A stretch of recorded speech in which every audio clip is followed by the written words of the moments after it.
Hello future nurses, welcome back to day 2 of our anatomy and physiology series। कल हमने समझा था introduction of human body और आज हम बात करेंगे सेल्स एंड टिश्यू के बारे में, जहाँ से हमारा पूरा बॉडी सिस्टम स्टार्ट होता है। सो अपने हैंड रिटन नोट्स रेडी कर लो बिकॉज आज का टॉपिक है basic, simple but very important for exams and understanding. Let's learn together step by step. तो हम सबसे पहले बात करते हैं सेल की। सेल क्या होती है? A cell is the smallest structure and functional unit of life. जो सेल होते हैं वो लाइफ की स्ट्रक्चर एंड फंक्शनल यूनिट होती है। All living organism are made up of cell. जितने भी लिविंग ऑर्गेनिज्म है वो सभी सेल से बने होते हैं। यहाँ तक कि इसमें क्या बोला गया, हर लिविंग ऑर्गेनिज्म एक या कई सेल से बना होता है। Cell is the smallest living unit of body, जो अपने आप में एक छोटी फैक्ट्री की तरह काम करता है। इट्स परफॉर्म और vital function like nutrition, respiration, excretion, growth and reproduction, जो कि हम ये सभी आगे पढ़ने वाले हैं। अब बात करते हैं सेल के स्ट्रक्चर की। A human cell mainly has 3 parts: cell membrane, cytoplasm and nucleus. अब एक एक करके पढ़ लेते हैं। सबसे पहले cell membrane, thin flexible outer layer. जो सेल मेम्ब्रेन है वो क्या होती है? एक थिन आउटर लेयर होती है जो कि सेल के आउटर साइड प्रेजेंट होती है। ये फ्लेक्सिबल होती है और इसका फंक्शन क्या होता है? Control entry exit of substance. जो भी सेल में सब्सटेंसेस एंटर करते हैं या एग्जिट करते हैं उनको कंट्रोल करती है। ये एक गेट कीपर की तरह काम करती है। Second is nucleus, spherical with nuclear membrane and nucleolus. ये एक स्फेरिकल होता है और इसकी भी एक मेम्ब्रेन होती है और इसके अंदर न्यूक्लियोलस प्रेजेंट होता है। और इसका क्या फंक्शन होता है? Store DNA, control cell activity. जो डीएनए होता है वो उसको स्टोर करके रखता है कौन? न्यूक्लियस। और जितनी भी सेल की एक्टिविटी होती है ये उसको कंट्रोल करता है। जैसे हमारी बॉडी में हमारा माइंड होता है जो हमारी हर एक एक्टिविटी को, हमारी बॉडी को कंट्रोल करके रखता है, इसी तरह न्यूक्लियस सेल को कंट्रोल करके रखता है। अब बात करते हैं साइटोप्लाज्म की। साइटोप्लाज्म क्या होता है? जेली लाइक सब्सटेंस होता है। Site of chemical reaction, jelly like substance होता है और इसका क्या फंक्शन होता है? ये साइट होती है केमिकल रिएक्शन की। जितनी भी केमिकल रिएक्शन होती है वो सभी यहीं पे होती है। और जो भी ऑर्गेनेल्स प्रेजेंट होती है वो साइटोप्लाज्म में ही प्रेजेंट होती है। ये उनको होल्ड करके रखता है। कौन कौन सी? जैसे कि माइटोकॉन्ड्रिया हो गए, endoplasmic reticulum, Golgi apparatus, Golgi, ये सभी होते हैं। अब है सेकंड माइटोकॉन्ड्रिया। ये क्या होता है? बीन शेप्ड डबल मेम्ब्रेन होती है। इसकी शेप होती है, कैसी होती है? Bean shape. और जो इसकी मेम्ब्रेन होती है वो डबल होती है। फंक्शन क्या होता है? Produce energy. ये एनर्जी प्रोड्यूस करता है हमारी बॉडी में as a form of ATP. ATP की फॉर्म में एनर्जी प्रोड्यूस करता है कौन? माइटोकॉन्ड्रिया। इसको पावर हाउस ऑफ सेल भी बोला जाता है। अब बात करते हैं एंडोप्लाज्मिक रेटिकुलम, जिसको शॉर्ट फॉर्म में ईआर बोलते हैं। इसकी कैसी स्ट्रक्चर होती है? Network of membrane. इसमें बहुत सारे मेम्ब्रेन का नेटवर्क होता है और ये इसके 2 टाइप होते हैं, रफ एंड स्मूथ। जो रफ होते हैं वो प्रोटीन की सिंथेसिस करते हैं और जो स्मूथ होते हैं वो लिपिड की सिंथेसिस करते हैं एंड ड्रग को डिटॉक्सिफाई करते हैं। ये इसका फंक्शन होता है। अब आगे है गोल्जी एपरेटस। ये क्या होते हैं? Stacks of flattened sac. जो ये न्यूक्लियस होता है वहाँ पे प्रेजेंट होती है, 4 to 8 नंबर में प्रेजेंट होते हैं। मीन्स बैग लाइक स्ट्रक्चर होती है, इनकी फ्लैटेंड होते हैं। और इनका क्या फंक्शन होता है? Package and transport protein. जो भी प्रोटीन होता है उसको पैक करके रखते हैं और ट्रांसपोर्ट करवाते हैं। फिर है राइबोसोम्स। ये स्मॉल डॉट्स होते हैं और ये फ्रीली भी हो सकते हैं या अनफ्री भी हो सकते हैं। या कहाँ प्रेजेंट होते हैं? या तो एंडोप्लाज्मिक रेटिकुलम थे वहाँ पे भी प्रेजेंट हो सकते हैं या फ्रीली भी हो सकते हैं। कहाँ पे? साइटोप्लाज्म में।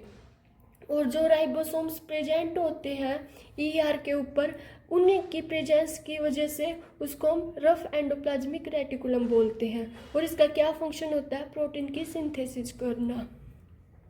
आगे अब बात करते हैं लाइसोसोम्स, जो कि स्मॉल वेसिकल्स होते हैं और इनका क्या फंक्शन होता है? Digestive waste and old cell parts.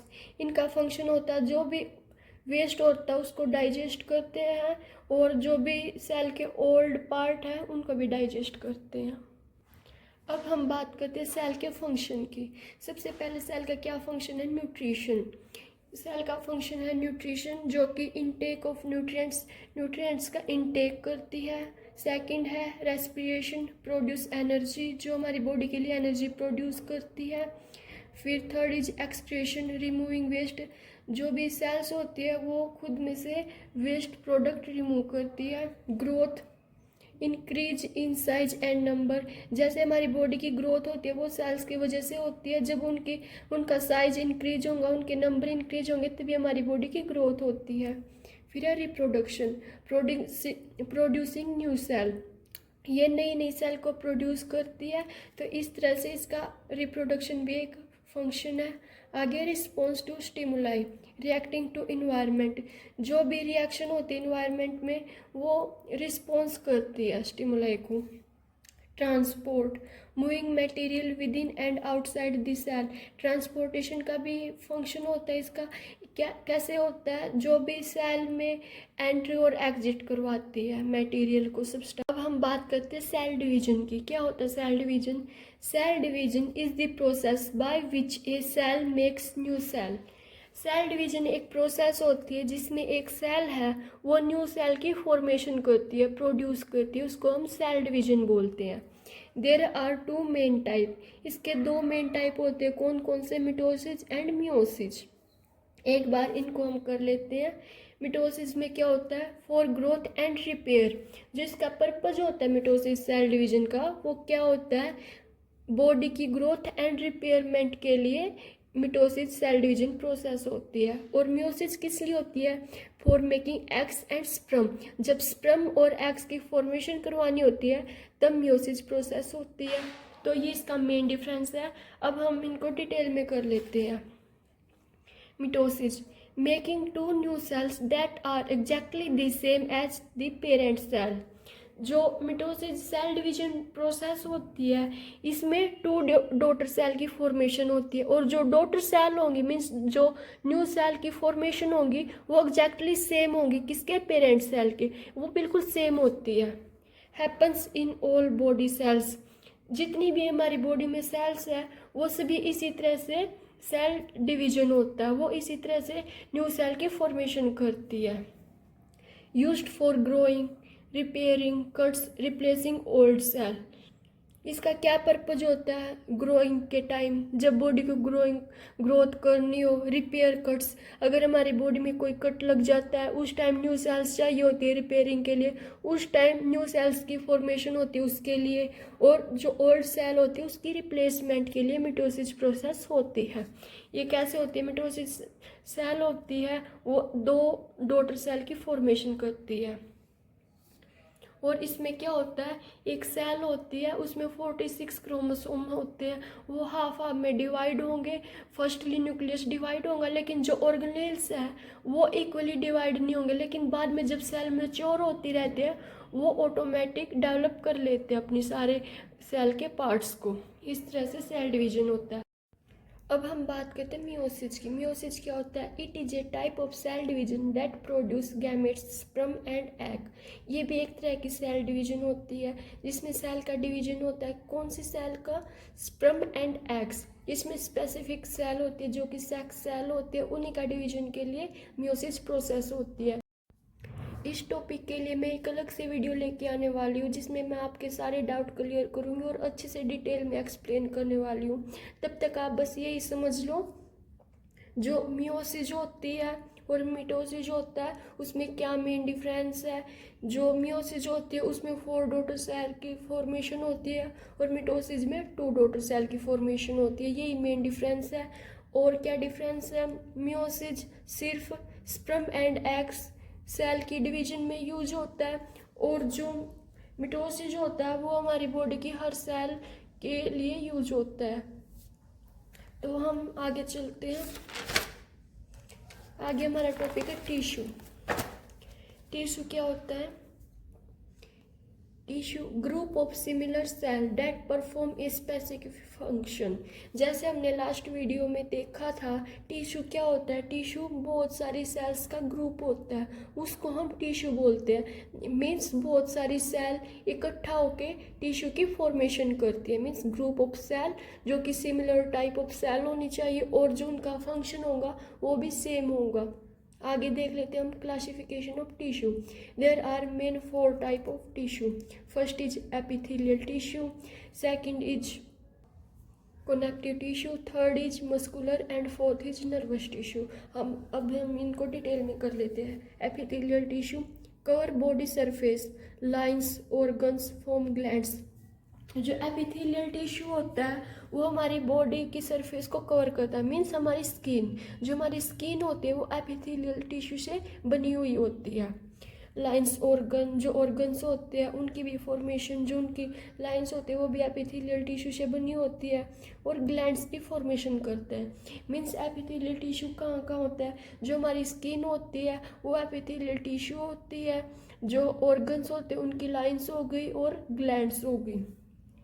आगे देखते कैरेक्टरिस्टिक। सेल टाइटली पैक्ड, जो एपिथेलियल टिश्यू होता है इसमें सेल्स टाइटली पैक्ड होती है। लिटिल इंट्रासेलुलर स्पेस, जो इनके बीच का स्पेस होता है वो भी बहुत कम होता है। Free surface plus basement membrane, इसमें क्या बोला गया? बेसमेंट मेम्ब्रेन क्या होती है? A thin layer of protein and fibre below the epithelial cells. Means जो एपिथेलियल टिश्यू है इसके नीचे एक बेसमेंट मेम्ब्रेन होती है जो कि प्रोटीन और फाइबर की बनी हुई होती है। और क्या होता है? इसमें फ्री सरफेस होता है। अब हम इसको एग्जाम्पल के थ्रू समझते हैं। जैसे हमारे घर पे फ्लोर होता है, सबसे ऊपर होती है टाइल्स, मीन्स वो लगा लो एपिथेलियल टिश्यू है और उसके ऊपर फ्री स्पेस होता है। ऐसे ही इस पे भी एपिथेलियल टिश्यू के ऊपर फ्री स्पेस होता है। जैसे हमारी स्किन के ऊपर हो गया, मीन्स हमारे इन्वायरमेंट में, ऐसे ही टाइल्स के ऊपर फ्री सरफेस होता है। और टाइल्स के नीचे जो ग्लू होती है, जो सीमेंट का हम यूज करते हैं, उसको बोलते हैं हम बेसमेंट मेम्ब्रेन। आई होप इस एग्जाम्पल से आपको अच्छे से समझ में आ गया होगा। अब करते आगे एपिथेलियल टिश्यू के आगे जो टाइप्स है। First type is simple epithelial tissue. इसमें क्या होता है? 1 लेयर होती है सेल्स की। इसके भी आगे टाइप स्क्वैमस, जो कि लंग्स में होता है। क्यूबॉइडल, जो किडनी की फॉर्मेशन करता है। कोलमनार, जो किडनी के ट्यूबल्स की फॉर्मेशन करता है। फर्स्ट टाइप था एपिथेलियल टिश्यू का simple epithelium and second is stratified epithelium. इसमें क्या होता है? मैनी लेयर्स होती है और प्रोटेक्ट स्किन। मीन्स इसमें बहुत सारी लेयर होती है और जो सिंपल था उसमें 1 लेयर होती है। अब हम आगे चलते हैं। आगे second type of tissue is connective tissue. ये क्या होता है? Sports and connects organ of the body. जैसे इसके नाम से ही पता लग रहा है, कनेक्टिव मीन्स कनेक्ट। ये हमारी बॉडी के जितने भी ऑर्गन्स होते हैं उनको सपोर्ट प्रोवाइड करता है और कनेक्ट करके रखता है। It hold the body together and provide structure. ये हमारी बॉडी को एक साथ होल्ड करके रखता है और स्ट्रक्चर प्रोवाइड करता है। आगे देख लेते हैं इसकी characteristic. Cells are scattered means not tightly packed. जैसे एपिथेलियम टिश्यू में जो सेल्स थी वो टाइटली पैक्ड थी या नहीं होती कनेक्टिव टिश्यू में। Extra cellular matrix is present, जो इसमें मैट्रिक्स प्रेजेंट होता है। और मैट्रिक्स क्या होता है? जेली लाइक और फाइब्रस सब्सटेंस बिटवीन सेल। ये जो एक्स्ट्रा सेलुलर मैट्रिक्स होता है वो क्या होता है? एक जेली लाइक सब्सटेंस होता है जो कि सेल्स के बीच में प्रेजेंट होता है। और इसका क्या फंक्शन होता है? It provide strength, flexibility and support. जो ये मैट्रिक्स होता है ये इस टिश्यू को स्ट्रेंथ प्रोवाइड करता है, फ्लेक्सिबिलिटी एंड सपोर्ट प्रोवाइड करता है। ये मैट्रिक्स का फंक्शन है जो कि कनेक्टिव टिश्यू में प्रेजेंट होती है, एक जेली लाइक स्ट्रक्चर। आगे देखते हैं टाइप्स ऑफ कनेक्टिव टिश्यू। जैसे एपिथेलियम टिश्यू के 2 टाइप थे, सिंपल एंड स्ट्रेटिफाइड। इसी तरह इसके भी टाइप है। First type is loose connective tissue. इसमें क्या होता है? सेल्स की कैसी स्ट्रक्चर होती है? स्कैटर्ड इन सॉफ्ट मैट्रिक्स। जो ये स्कैटर्ड, इसमें सॉफ्ट मैट्रिक्स प्रेजेंट होता है। आगे टाइप एंड फंक्शन। इसके भी लूज कनेक्टिव टिश्यू के 2 टाइप होते हैं, एरियोलर जो कि ब्लाइंड ऑर्गन टुगेदर, ये जो ऑर्गन्स होते हैं उसको ब्लाइंड करके रखता है, मीन्स बाइंड करके जोड़े रखता है उनको। Second is adipose tissue, store fat, जो हमारी बॉडी का फैट होता है उसको स्टोर करके रखता है। अब करते हैं second type of connective tissue, that is dense connective tissue. Cells, few cells होती है, lots of collagen fibres, very strong, ये बहुत स्ट्रॉन्ग होती है, बहुत कम सेल्स प्रेजेंट होती है डेंस कनेक्टिव टिश्यू में, और बहुत सा कोलाजन फाइबर्स प्रेजेंट होते हैं। आगे हैं इसके type and function. First is tendons, connect muscles to bone, जो हमारी बॉडी में टेंडन्स होते हैं वो डेंस कनेक्टिव टिश्यू से बने होते हैं, और ये क्या करते हैं, टेंडन्स होते हैं जो हमारी बोन और मसल्स होती है उनको कनेक्ट करके रखते हैं। Second is ligaments, connect bone to bone, जो लिगामेंट्स होते हैं वो हमारी बोन टू बोन को कनेक्ट करके रखते हैं, लिगामेंट की हेल्प से हमारी बोन एक दूसरे से कनेक्ट रहती है।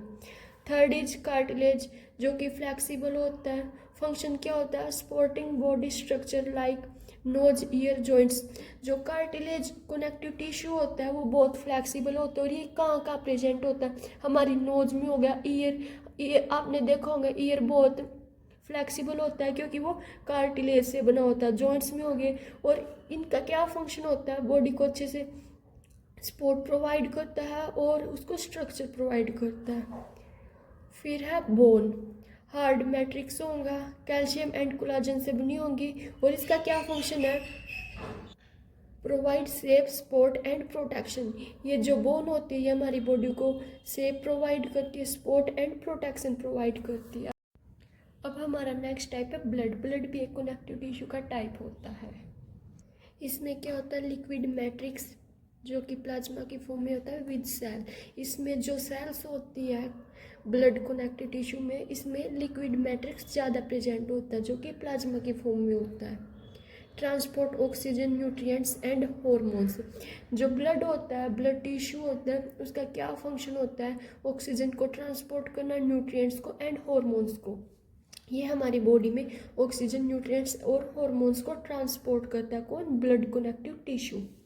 And third type is muscular tissue, इसका क्या फंक्शन होता है, movement of body parts and internal organ, जो मस्कुलर टिश्यू होता है उसका फंक्शन होता है बॉडी पार्ट्स के मूवमेंट करवाना, और जितने भी इंटरनल ऑर्गन होते हैं उनकी भी मूवमेंट करवाना।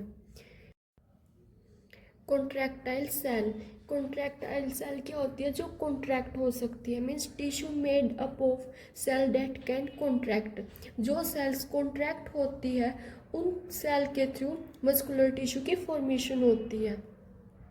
आगे इसके टाइप, इसके 3 टाइप है। First is skeleton, second is cardiac muscle, third is smooth muscles. अब हम सबसे पहले बात करते हैं स्केलेटल मसल्स की, जो कि वोलेंट्री अटैच टू बोन, जो ये मसल्स होती है बोन से अटैच होती है और ये वोलेंट्री होती है, मीन्स हमारे अकॉर्डिंग जब हम चाहे तब हमें इनको मूव करवा सकते हैं। सेकंड इज कार्डियक मसल, जो कि इनवोलेंट्री होती है और ये हार्ट वॉल की फॉर्मेशन करती है।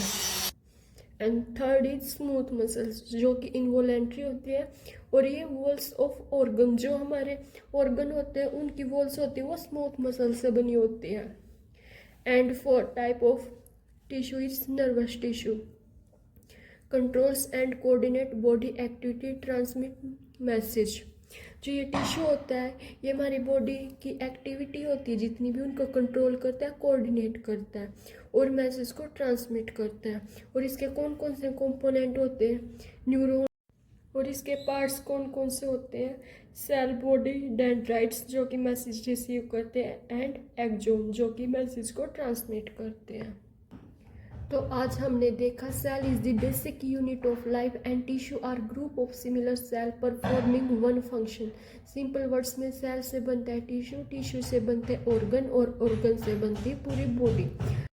अगर आपको आज का टॉपिक हेल्पफुल लगा हो तो प्लीज़ लाइक, कमेंट और शेयर ज़रूर करना ताकि हर नर्सिंग स्टूडेंट तक ये नॉलेज पहुँच के। नेक्स्ट क्लास में हम पढ़ेंगे blood in detail. So stay tuned for day 3 till then keep learning and keep growing.